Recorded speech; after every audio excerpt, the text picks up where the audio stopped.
Hello everybody, this is Dan Miller for Bluegrass Unlimited magazine. Welcome to Bass Basics Part 2. Last time we talked about some different patterns that you could look at. We had some names for them. We looked at some pretty common keys. But now what I want to kind of talk about is 3 1-4-5 patterns. Last time we talked about some patterns that would get you the root fifth when you're playing over any given chord. Today I want to talk about 3 different patterns that you can use to play a 1-4-5 progression in any key, okay? And the good news is you don't have to know what the 1, 4, and 5 chords in the keys are. You just have to know where the root note is to the key that you're playing in, the root note of the one chord, and then everything else will work out by the patterns, which is good news because let's say you're at a jam and somebody says, we're going to play this in B flat. Well, gosh, how do you figure out what the 4 chord is in B flat if you don't know it? If you don't know it off the top of your head, how are you going to know where to go? Well, if you know these patterns, you don't have to worry about what the name of the chord is. You just follow the 1-4-5 pattern on the bass. So it kind of simplifies things a little bit. Especially when you're playing in weird keys, E flat or whatever somebody might call out. Okay, so the first pattern we're going to look at is going to entail, in fact, this one's going to entail 2 of the different 1-5 patterns we looked at last time. We looked at what we called the diagonal, which was like if I was playing A, it would be the open A and then the E here on the D string. Now if it was a closed position, it would be like our reach like this, okay? That's what we called the diagonal. The next pattern we looked at, or the 1-5 pattern we looked at, we called the neighbor, which means like if I was in G, I'm just going to play the note right next to it on the lower pitch string. We call that the neighbor. So everything we do today is going to be either using the diagonal or the neighbor. And in fact, 2 of the patterns that we're going to look at today only use the neighbor, the note right next to it. First pattern we're going to we looked at last time, which was 1-4-5. We'll look at A because it's pretty much the most common way this pattern is used. So I'm going to play the open A and use my diagonal to play that 5, which is the E string, right? Then to go to the 4 chord, I go open, it's a D, I go open, open, D, A, right? And then to find the E chord, which is the 5, I go up 2 half steps from the D to find the E. So the pattern is this diagonal, and then this is your root note of your 1 chord, which is the key, which is the open A. Okay, so the 4 chord is going to be on the string, the higher pitch string next to it, right? So you play the 4 chord, and then you're going to go up 2 half steps to play the 5 chord. So the pattern, I get a little drawing here. The pattern looks like this. I hope that can be seen. So the root, you're going to play that diagonal, and then the 4 chord, you're going to play the neighbor, which is adjacent to the 1 chord's root, and then you're going to go up 2 half steps and play the next chord, which is the 5, okay? I hope that drawing makes sense to you. If it doesn't, let's look at it again. We got this position. Let's go up to the key of B, or B flat, right? B, we're going to play this diagonal. Then we're going to take the note right next to the B and play the neighbor for the 4, and then we're going to go up. So it's that chord, that note we played as the 5 of the 1 is going to be the 5 chord, obviously. So that's the pattern. So you can go on any string, up and down the neck, on any set of 2 strings, and play that pattern. So that's going to cover a lot of keys for you. You could do it in E,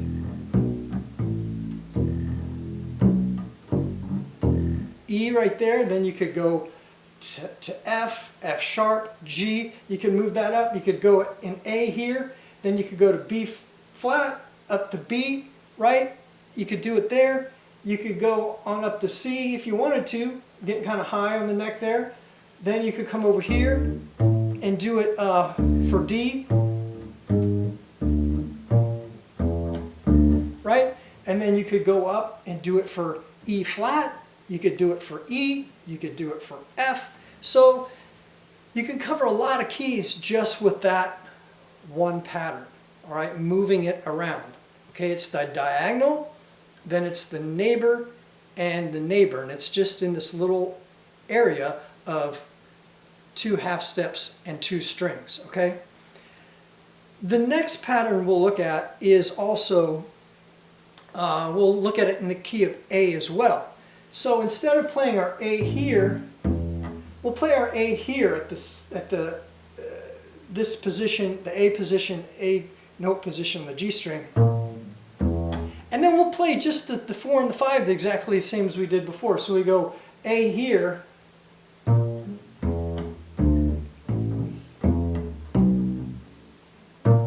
right? So we go in A, then open D, and then E, back to the A there. And that pattern, it's going to look like this. I hope you can see these. So it looks like that. The 1 chord is in the red, the 4 chord is in the blue, and the 5 chord is in the green. So it kind of lays out like that on your, I don't know if you could see that, but that's how it lays out on your screen, on your fingerboard, okay? So we're going from here, then going back up here. So let's say I wanted to do this, not in A, but in B flat. So I'd go here, and then I'd go.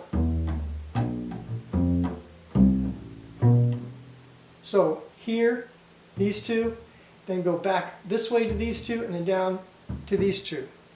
Again, we're using just 2 half note spread on, this time, 3 strings, okay? Okay, now the last pattern we're going to look at is similar to the last one, but it's if you use a string over on this side. So let's say we'll go here to B. So the B, we're going to go this way, and then from there we're going to go over here to the 4 chord. So it's the same position, but towards the 2 higher pitch strings. So it's here, and then we're just going to go up. Okay, up 2 half steps. Again, we're always going from the 4 chord, we're just going up 2 half steps and doing the neighbor notes for both, all right, in every one of these patterns. The only difference is the 1 chord. Here, the 1 chord is on the lower pitch string side.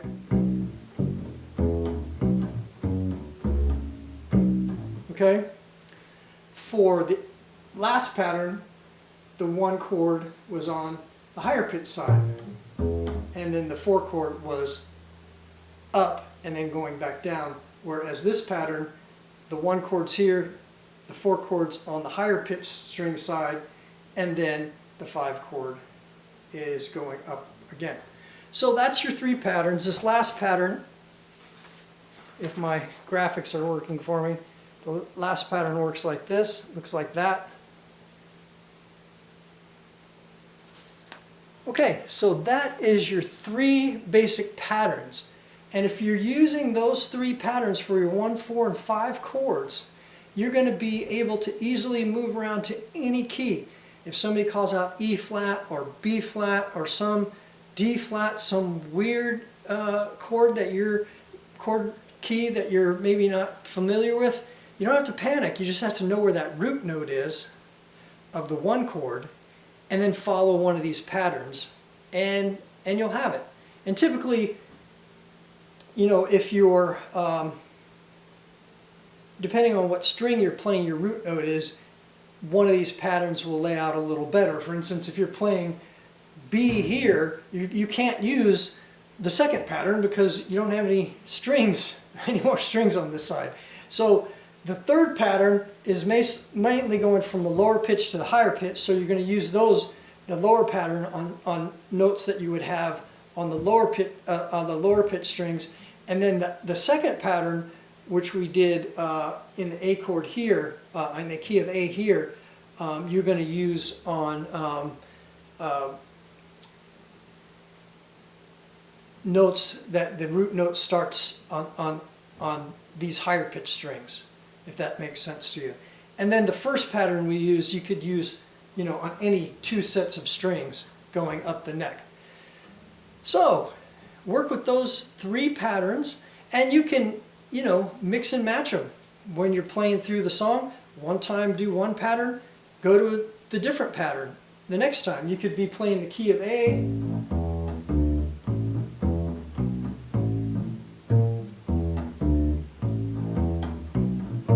you could just mix and match any of these patterns in the same key and give a little bit of variety to what you're playing.